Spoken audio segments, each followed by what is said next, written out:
So we're here to spelunk through some data, and one of the things that we do in the Ibis repo is track our workflow data. And a workflow is like a GitHub Actions notion.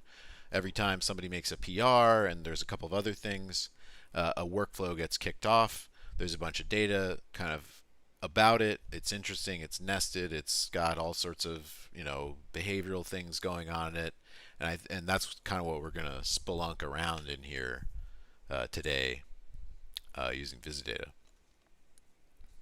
And all this data is in BigQuery. You've uploaded That's it right. to BigQuery, and it's a fair number of rows, some hundreds of thousands of rows at least, right? Yeah, I think it's somewhere between 3 and 500,000 once we kind of wrangle it into a useful form. Okay. So we were just doing some simple testing before, and so the URL is just this BigQuery colon slash slash, and PSP Sandbox is our project name, right? Yep. And so we're just gonna use vdsql, which is the new, basically this is just the wrapper around vd-f vdsql. It's just basically it feels like a different app, but it's the exact same thing. It's just VisiData. So we're just gonna launch straight into that, right? Yep. Okay. So enter. And so this is showing us all the data sets that we have in there in BigQuery in this project. And I think you just wanted to look at workflows, right? That's our actual one. Yep. Two databases, and then here's the tables. Okay, so we have a jobs table and a workflows table. Yeah, and so the I guess the logical layout here is that every time a workflow gets kicked off, roughly one, or not roughly, a row is added to workflows. Let's go into workflows and show that. So here's enter to get into workflows. And so this is just doing the queries into BigQuery to get the data that is in there. And it's showing us the first 10,000 rows that it's finding. Yep, and you can see, all the data's there. We've got all this information that's, some of it which we don't care as much about as other things. Um, run number not particularly Well, you know what? interesting. Let's just call those columns here. So Sweet. I'm going to press minus on everything we don't like or don't care about. We don't care about the URLs here, right? Yep. Minus. And workflow ID, no. No. Basically, what's the first thing we do care about here? Run Probably number. run attempt, Yeah. and then maybe after that is ID and status we care about. Repository, not so much. Jobs, previous attempt, no. Head repository, run started out for sure. Head branch, yep. Uh, arg, hopefully, We want yeah. event and name here. Yeah, let's keep those. Check suite URL, not particularly interesting. Yeah, conclusion, head commit, no. Yeah, okay. I think we've culled all the things that we may not care about. So we have some 8, 9, 10 columns here. Okay. Yeah, and this is all like, do you want to, yeah, do you want to show like Oh, the yeah. SQL? So what? So basically, Visidata works, or I'm sorry, vdsql works just like Visidata, and it should be transparent, right? We've done a lot of work to make things work. Not every feature works tied into Ibis yet, but many of them do. One of the things we've added is a sidebar that you open with V here, V to show you the actual SQL that you're running as being submitted to BigQuery. Now, right now, it's just select here these 10 columns from that database, or that table. But as we do more and more complicated things, it'll be a lot more interesting. We'll keep it up though. Yeah, this is a super interesting feature, and we'll get to see, some of the interesting queries that Ibis generates. Uh, yeah, so just to give a little quick bit about the data, um, the ID, while being a fairly generic column name, what that is actually indicating, like, okay, it's the instance of this particular workflow was run. This is the key effectively. This is like That's what right. everything else associates with. Okay, I'm gonna make this Yeah. a key column with bang here, and that just puts it on the left and pins it, but also makes it available for joins later. Nice. Okay. Okay. Yeah, I think we've got everything we need out of the workflows table. Okay. So I'm gonna go back to the. Well, I'm just gonna back to the previous sheet here, we've got jobs and workflows, and you want to go to the jobs table now, I'm assuming, right? Yep. And So jobs is like sort of the the kind of the inner loop of a workflow. Like in a workflow, there'll be some number of jobs that run, and then even within that, there's steps and so forth.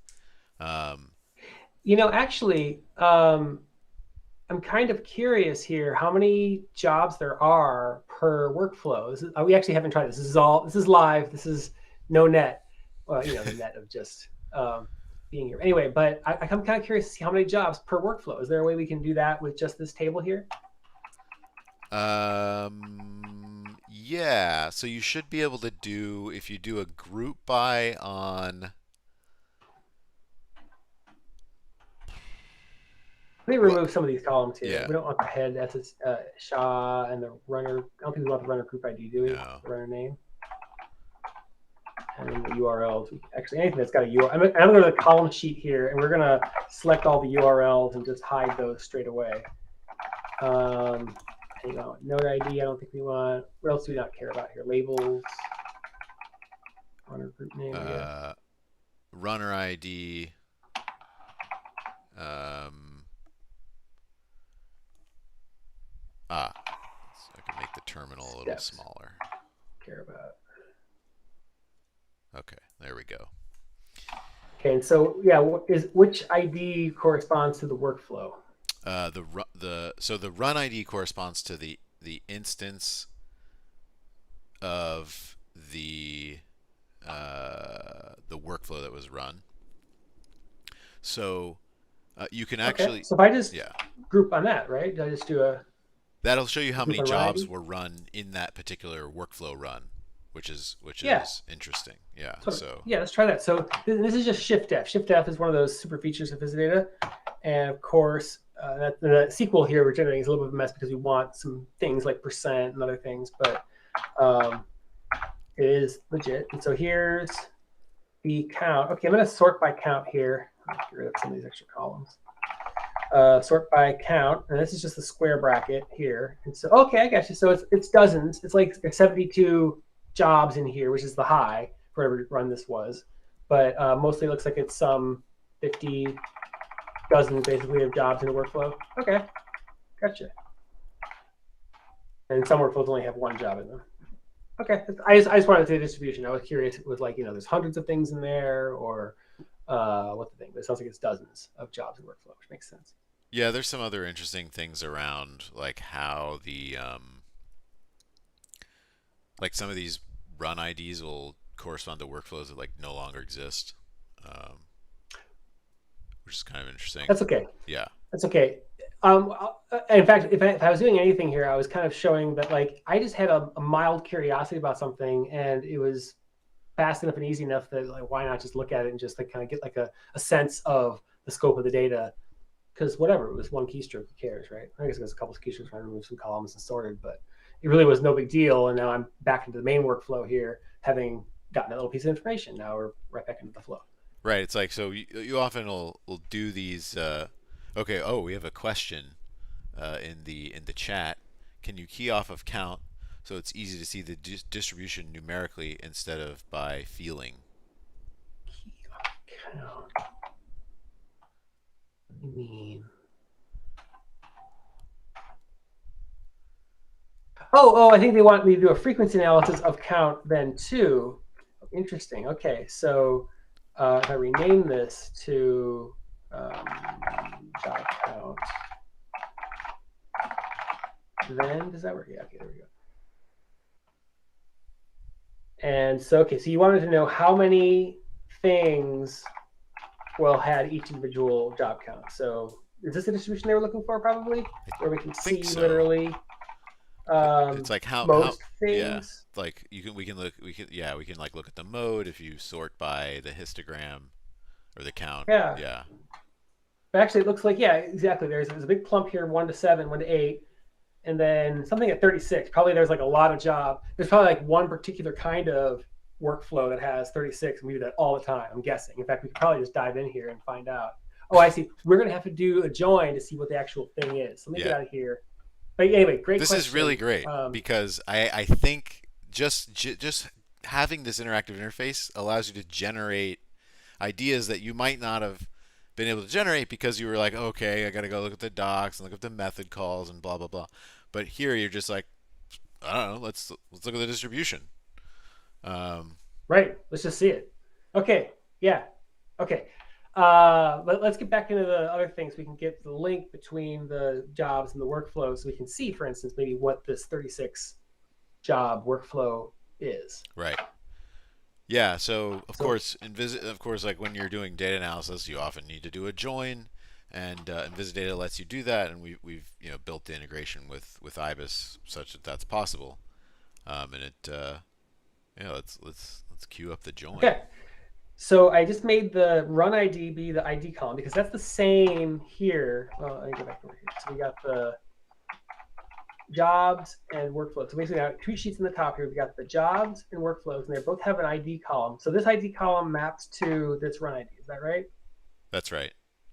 Okay. We may want Great. to rename the name columns because there's a name in both. So Great. this So will this be is the job job name. name. Yep. And then Great. the other one And is the workflow name. name. I'm I using this is yeah. caret, by the way. This is Shift Oh, 6 or nice. whatever that is on your keyboard to just name a column. Sorry, I'm trying to explain the command as I'm going along here. Totally. Yeah, so Ibis will handle the duplicate the name, the duplicate name column, but it'll attach suffixes, which are a little, they're not as easy to sort of decipher what, came from where. X means the left, Y means the right. And But we're going to fix that. that's yeah, and But for now, that's right, yeah. But you can rename, of course, and now when you see the join, it will show up in a more meaningful name. So and yeah, if you look at this SQL we're getting here, you can see name as workflow name. Like the SQL actually just comes back as that with that new name. So, okay. nice. So now are we ready to do the join just to Let's combine do these it. things together? Let's do it. Okay, so we're going to do, this is ampersand. This is the join command. And we could go to the sheets sheet and do the join there, but we're going to do, since it's only the top two sheets we're joining, we're going to join these two.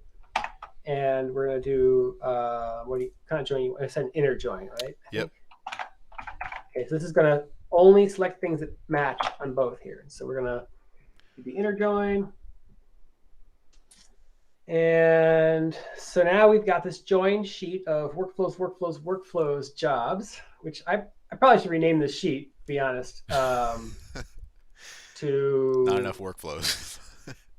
Yeah, well, when we think about the right name is, we'll rename it. Yeah. Okay, so we got the join here. So now we're going to what? What are we interested in here?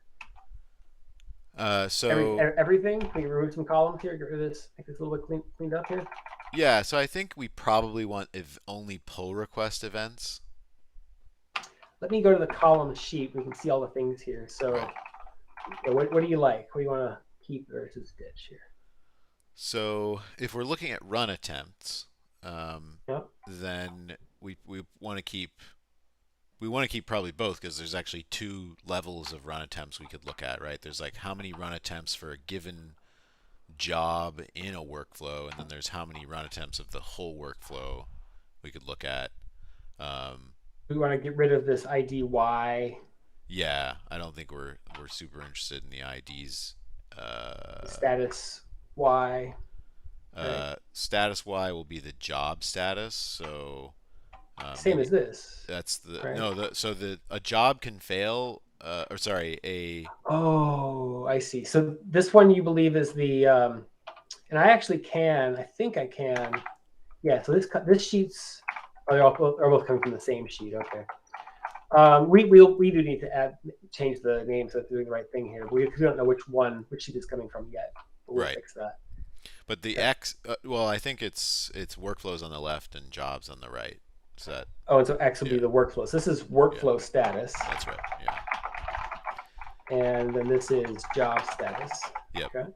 And so you can't have a jobs. You can't if any of the job statuses are not success, then or completed. I can't remember which is which. Then the workflow should also be not success. Okay. And then what else do we want? Can you get rid of anything else here, or run a temp? No, we want both of those things, right? Okay, so we're just going to hide these. Yeah. No. Okay, great. I'm sorry, I just wanted to clean up a little bit. Okay, so now we got these. And so what are we interested? We're interested in the date, the start of that, update of that kind of stuff. Oh, it looks like Is we that have a right? yeah. It looks like we have a couple questions. Uh, Oh, oh, a sort of I can't see the chat, so go logistical for it. question, which is Saul, can you shrink your terminal size to be the same as Philip's? Okay, that is going to be Philip actually shrinking his terminal to be the same as mine. Okay, let's try it. Well, when I shrink the there's a bigger teammate. Because I'll shrink Okay. it, or you want me to shrink it like this, right? You want to make it be bigger, Well, I guess and yeah. When I make it bigger, then let's see. I'm trying to see if they want a bigger font so they can read more, or if they want not this dead space around there with all the dots in teammate. I think the dots. Okay, well that is going to be you then. Okay. Uh, okay. I think that's probably all right. Here All I right. can maybe I make think it we're be a good. little bigger I think there. we're good. Okay. Yeah. Yeah. Let's just keep it there. Okay. And then a question from Kay: how manual can this go until an understanding is had of the buttons? As in, how quickly could I realize I'd need Shift 6 if I was alone? Great question, Kay. It seems so. First of all, there's a great tutorial online that you can just walk through. From Noodling. There. Oh yeah, let me do that. No, I got it. For I'm my good. money, you got okay. For my money, there's actually only about 10 commands that you need in order to be actually really productive already. Like you don't have to be able to rename a column in order to do a lot of great stuff. If you wanted to learn how to rename a column, you can go to the help that's built in. Here's a quick reference, and then we'll rename, and this is rename. This is for something else here. Maybe oh, that's interesting. Should we rename column? So, If I it's I not, then I will fix this. But yeah, yeah. totally. And I recently kind Oh, of went through this process like a couple of weeks ago. I had a problem. I'm thinking about like where to move, and I wanted to get some information about details of the United States. And it turns out there's a bunch of stuff on Wikipedia. So I sort of had this use case to use VisiData. I didn't really want to use pandas and so forth. And I was just like, okay, I'm going to bite the bullet and I'm going to learn VisiData. And the way that I did this until I got used to the shortcuts was I relied heavily on the help menu. So in sort of the upper middle right, there's a thing that says Control H for help menu, and that was like, I don't know, it was like my sort of my comfort text for a while. I was just constantly pressing like Control H and zipping around through the menus. It was like a little manual at first, but since the menu shows you what the shortcut is, it sort of reinforces, doing that operation in that way every time because you can see, okay, to rename, it's caret, and of course, everything's accessible through the menu, and so it's a little slow probably for the first, I don't know, 10 to 30 data data sets you analyze, but after that, you start to kind of get the hang of it. um, well, and even that I think is probably like it's not like it's tough for the first 30 data sets. It's like you don't know, you're still fumbling, you're still looking for some things, but you're still getting some stuff done right away. It's just that yeah this one thing you want is not quite there. So anyway, to answer your question, Kay, it seems like it takes people about an hour to get over the initial hump where it's like where they have no bearings and they're like, oh, I see, everything's a sheet. Shift F gets you a lot of the way to it. Oh, there's the menu. Here's the man page. You work through a little bit of tutorial. And really, like after that hour, then it's like, well, what's this one command that you need instead of feeling kind of like, oh, it's just this weird terminal interface. And an hour may seem like a lot of time, but given how much time you save, being able to just dive in, do something, Shift F, enter, and then you have the stuff that you want. You can save it out to any different number of formats and whatever. Like it really will save you days, if not weeks, of time having gotten over that hump. nice. But yeah, the menu system is the is one of the answers. There basically is a lot of different ways to do it. You can go through the tutorial, the menu system, or the help page, or the online documentation. You can watch the videos that I've got on my channel. Any which way you can figure out your workflows that you want to do. That's what you need.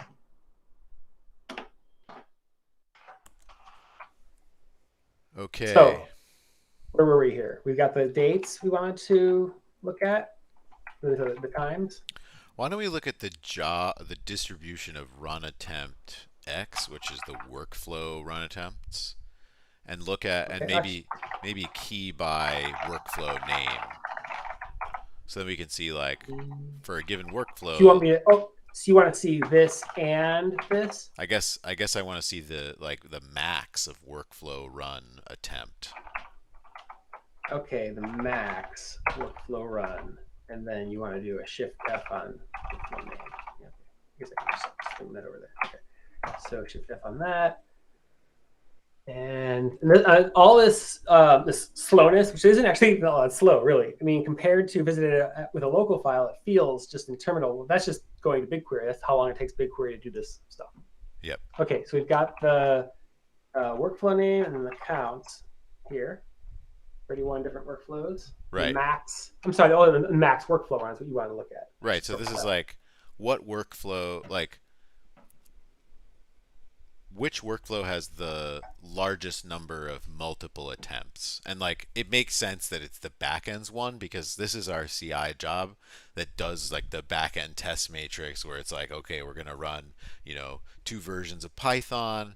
We're gonna run, and then over the two versions of Python, we're gonna run, two operating systems, and then we're gonna run every backend against, that set of four combinations. And so And this is the half of all runs anyway. exactly. So yeah. So it's probably both a more rickety one and it's just the sheer volume more. If anything, though, I'm interested in this next one, which is less than 1% of them and has the second highest number of. It's like, why is TPCH workflow being restarted all the time? Or having multiple run attempts. I can tell you why because I am the one who restarts these. Got it. Um, Okay. We don't have to get into it, but yeah, I thought it was interesting anyway, at least yeah. It may not be from my perspective. representative of like the That's count okay. itself is just not very large. Like we don't have a large sample of TBCH runs, but we have backends has been around since forever. I'm going to go back here. I actually don't want to see max. I want to see average because it might be that the max was for what we're looking at, but the mean, what it is, actually, look at this. Yeah, look at the mean is always the same. This is just happens to be one of them took 4 times. We don't care about that. Right. And so now we're actually the thing. So anyway, this is all kind of noodling around, just exploring the data, right? Being curious about stuff. Right, and I think this is kind of the real power of connecting like Visidata with Ibis, which and Ibis BigQuery is that you can kind of get to your insights faster, answer the questions. You don't have to, I guess, be limited necessarily by like what's possible with whatever tool you happen to be using. I mean, I you can call just it kind of think in that way. I call it bottom up versus top down. It's like if you have, your manager's manager say, I need this report, and then your manager tells you, I need this report, and you kind of like, okay, you put all your energy into making this query, then you have a certain kind of workflow. But when you're just throwing that into the data and you're kind of like, I don't know what's here, and especially if it's interactive and it's fast to use, then you can kind of develop your stuff bottom up, and you can be like, well, what's interesting here? What looks suspicious? And where can I look into that? Because for my money anyway, when I've discovered things, it's because something hasn't smelled right. I've like Yep. dug into some data and I've been like, wait a second, why are there so many over here? That doesn't make sense. And I pull on that thread and I dive into it, and then my understanding is wrong, or there's something there actually. And then whether it's relevant or not is, of course, the actual big question because you have to be looking at some data. But that's where you find stuff. It's stuff that doesn't smell right. Yep. Um, so one interesting thing might be to look at the workflow that fails the most. Okay. So how will we find that here? So do we have the workflow conclusion? Status, I think it's workflow that one. conclusion. Yeah. Yeah. And do you want workflow conclusion or job? You want workflow conclusion, right? Yeah, because I want to know. This basically means at least one job has failed in the workflow. So we're going to make that be a key column, and then the workflow conclusion be a key column, and we're going to do a G shift F, which is both columns at once. And so we're going to sort by this and look for the first failure here. So backends failed the most. You do that. But it's we want the proportion of all of them, don't we? We want Probably, the proportion of the thing. So it's almost like we want the count of backends total, and then how are we going to do this here? Let me think on that for a second. In a live stream, it's hard to nail that. But yeah, I think we do want the proportion. But anyway, we can look at this. Main. Oh, actually, look at this. Main fails as much as it succeeds. So main. I don't know if main exists anymore. Yeah. Can we plot, actually? Can we plot count against mean work or max workflow run? I just want to see if they're correlated. I think they should be. Okay. So we're going to do this, and you know what? We're going to make that be the conclusion. And so we're going to just do this. And so this is not super easy to see necessarily. You can see these dots, but I don't think it is correlated necessarily. Yeah. Okay. Well. Okay. It's fine. Hey, it took like 4 seconds, so I'm not too worried about it. Okay. So anyway, looking at this failure, Ibis doesn't fail, it succeeds. TI again, yeah. Yep. Yeah. Do you have anything you want to browse into or explore from here? No. I'm aware that we've already hit about a half an hour, so maybe we should actually do the time query that you were interested in. Yeah. Yeah. Let's see if we can. Let's see if we can knock that out. Okay. So. Yeah. So let's. I guess the thing I wanted to look at was.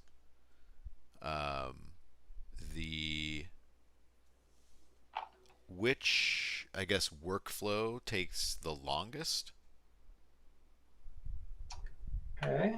So it's the updated ad is when it's last updated, right? That's the doneness. I don't think I don't think we care about that because, like, for example, we definitely care about completed at.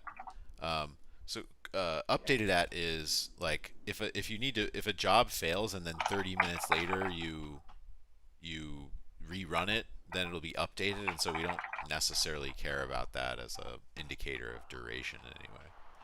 We do care about. So we've got started at and run started at. Do you know which one we want to care about here? We care about run started at. So if you look at like a given workflow ID, I guess we got rid of that anyway. That's fine. You can add it back if you want, but yeah. No, it's fine. The run started at's when the workflow kicked off, and then if you subtract that from completed at, which will be the job completion. Run started at. Yeah. So we're basically creating a new expression column here of completed at minus run started at, and all we're doing is just giving that simple Python expression. And here we have this column, which is already just showing us the times. Yep. Okay. And then I think then we were potentially interested in maybe workflow, like grouping by workflow name and taking the max of this, but we may need to cast it to an integer first.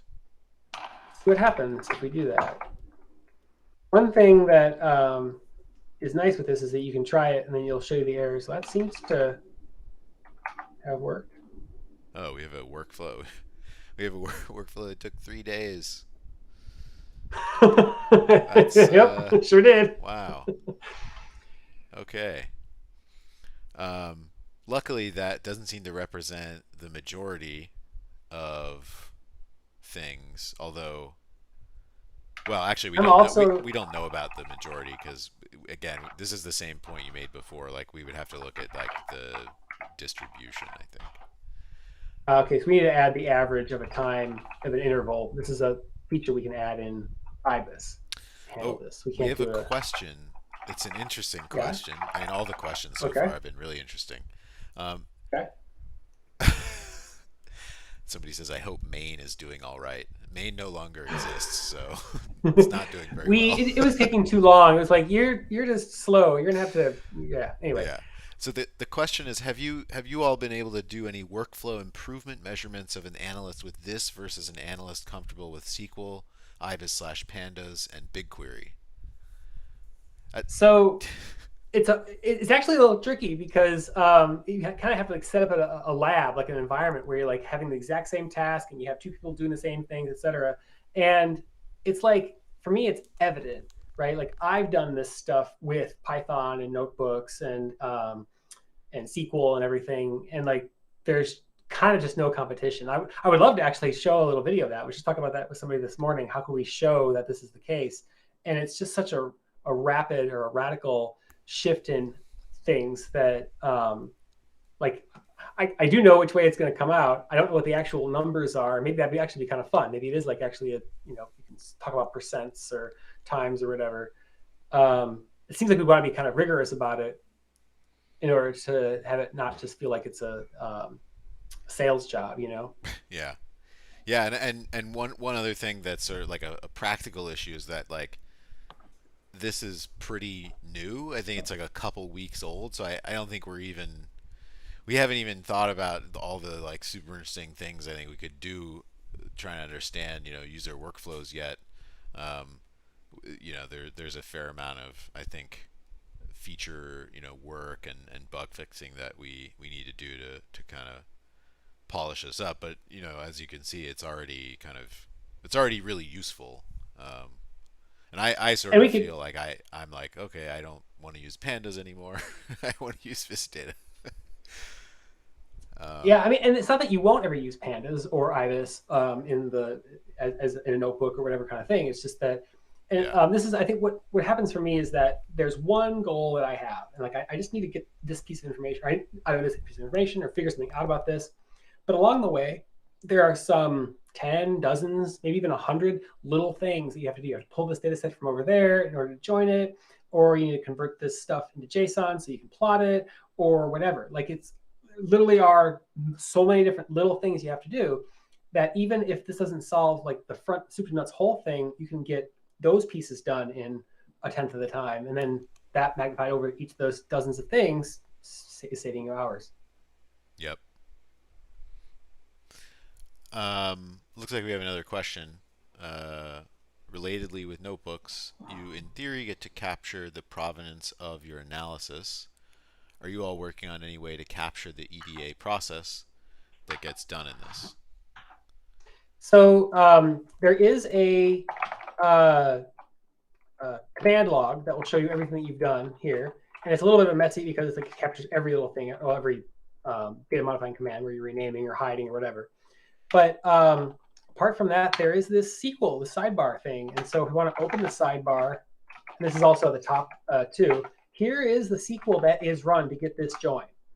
And to capture this, like we can save this out to a file, and that's the SQL, and you can paste that into your notebook. It's kind of like anytime you want to stop using Visidata and do the quote real work, sure. Like that's actually one of the main things behind Visidata is that it plugs into your stuff really easily. Like if you want to stop and save everything off as JSON, okay, no problem. If you want to get the SQL out, sure, no problem. We're working on a thing so that it'll actually um, show you the IBIS Pythonic expression. So you can just paste that into your notebook and you're basically getting the exact same workflow. It's just, it'll be less interactive. Yep, this is I mean like back in the day, working as a data engineer, it would have been really useful to sort of have a tool like this where I could kind of build my dashboard interactively, spelunking through, figuring out what I needed, getting the right analysis, and then just having a thing that I could just, dump the SQL out to a file or copy it to the clipboard and then, paste it into whatever dashboarding tool, I was interested in or that I, had to use. Whereas like the alternative was sort of like interactive SQL authoring, which I guess depending on your proclivities can be good or bad. Uh, Also on the generated SQL, how nice or ugly it is. that's true. That's true. Yeah, that is one thing that we're working on improving in Ibis is generating fewer subqueries, uh, and that's probably Is going there to land in another 4.0. question? I seem to be missing half of the questions. It's weird. I don't think so. There was just a thanks and a thumbs up. Okay, cool. So, do we want to keep exploring this? Have a place you want to get to, or I is this mean, a good enough demo? I You think think? well, I think we've probably shown a pretty wide swath of what Visidata and Ibis can do. Yeah, Together, anyway. yeah, together, yeah, totally. And it's only going to get more. Like we're doing all kinds of stuff to make this be more and more integrated with Ibis, so that even the things that are a little more complicated, it can totally do.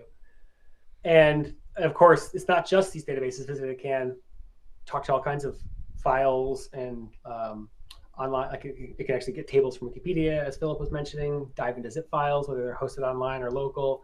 Like it's kind of like a universal. Everything, in my opinion, everything can be viewed as tabular data, and Visit allows you to see whatever you want as tabular data. And databases are the current thing we're working on.